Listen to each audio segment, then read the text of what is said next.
এখন রান্না করছি তোমাদের জন্য অনেক মজাদার একটি রেসিপি, মুসুরির ডালের চচ্চড়ি। সম্পূর্ণ ভিডিওটি তোমরা দেখতে থাকো, আশা করছি তোমাদের অনেক ভালো লাগবে। মুসুরির ডালের সাথে আলু এবং টমেটো একসাথে দিয়ে রান্না করব অসম্ভব মজাদার ডাল চচ্চড়ি। প্রথমেই ডালটা খুব ভালো করে আমি 4 থেকে 5 বার ধুয়ে নেব, এরপরে রান্না শুরু করব।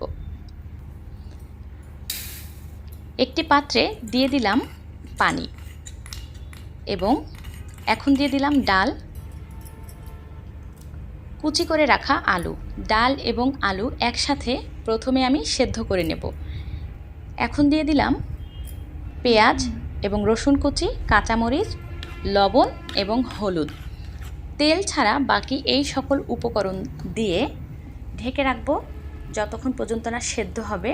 এবং টমেটোটা আমরা শেষে দিয়ে দেব। তোমরা জানো যে টমেটো খুব দ্রুত সেদ্ধ হয়ে যায়, টমেটো সেদ্ধ হতে অল্প সময় লাগে, এর জন্য ডাল এবং আলুটা সেদ্ধ হয়ে যাওয়ার পরে আমি টমেটোটা দিলাম আর 1 মিনিট ঢেকে রাখবো। তারপরে টমেটো সেদ্ধ হয়ে যাওয়ার পরে আমরা নামিয়ে ফেলবো।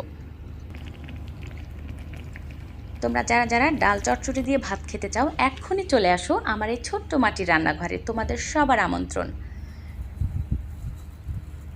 ডাল সেদ্ধ হয়ে যাওয়ার পরে আমি পাতিলটা তুলে রেখে দিয়েছি। এখন ডালটা আমি বাগার দেব। দেখতে পাচ্ছ ছোট্ট কিউট একটা পাতিল নিয়ে নিয়েছি, দিয়ে দিয়েছি পরিমাণ মতো সয়াবিন তেল। এখানে আছে শুকনো মরিচ এবং পাঁচফোড়ন।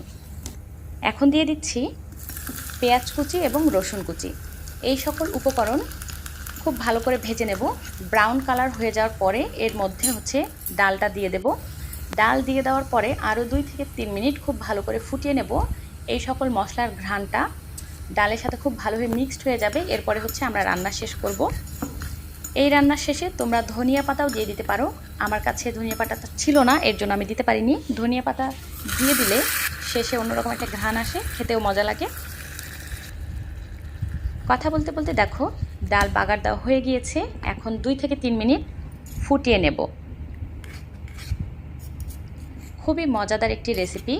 আমার পেজ তোমরা অবশ্যই ফলো করে রাখবে। যাদের যাদের আমার ভিডিও ভালো লাগে তোমরা অবশ্যই আমার ভিডিও দেখবে এবং আমার ইউটিউব চ্যানেল থেকে ঘুরে আসবে তাসনুর কিচেন। তোমরা আমার পেজ এবং ইউটিউব চ্যানেলে এই সকল ছোট ছোট মাটির হাঁড়ি পাতিলের রান্না সহ বড় কিচেনের নর্মাল কিচেনের রান্নাও আর কি দেখতে পাবে। তোমাদের জন্য আমি খুব সুন্দর সুন্দর রেসিপি পারফেক্টভাবেই ছোট ছোট এই হাঁড়ি পাতিলে রান্নার চেষ্টা করি এবং অনেক মজা করে রান্না করি এবং অনেক মজা হয়। রান্না শেষে খেয়ে কিন্তু আমি তোমাদেরকে লাইভে রিভিউ দেখাই। তো এখন ছোট্ট একটি মাটির বাটিতে পরিবেশন করে দেখাচ্ছি ডাল চচ্চড়ি। দেখতেই পাচ্ছ দেখতে সুন্দর হয়েছে। যে খাবার রান্নার পর দেখতে সুন্দর হয় সেই খাবার কিন্তু খেতেও অনেক মজা হয়। অসম্ভব মজা হয়েছে ডাল চচ্চড়িটা। তোমরা অবশ্যই এইভাবে রান্না করে দেখবে, একসাথে ডাল, আলু এবং টমেটো দিয়ে ডালের চচ্চড়ি।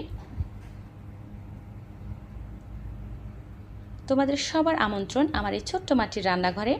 যারা এতক্ষণ ভিডিওটি সম্পূর্ণ দেখেছো তোমাদেরকে অসংখ্য ধন্যবাদ এতক্ষণ আমার সাথে থাকার জন্য এবং আমার ভিডিও দেখার জন্য। তোমরা অবশ্যই আমার ভিডিও শেয়ার করবে এবং অবশ্যই সাথে থাকবে।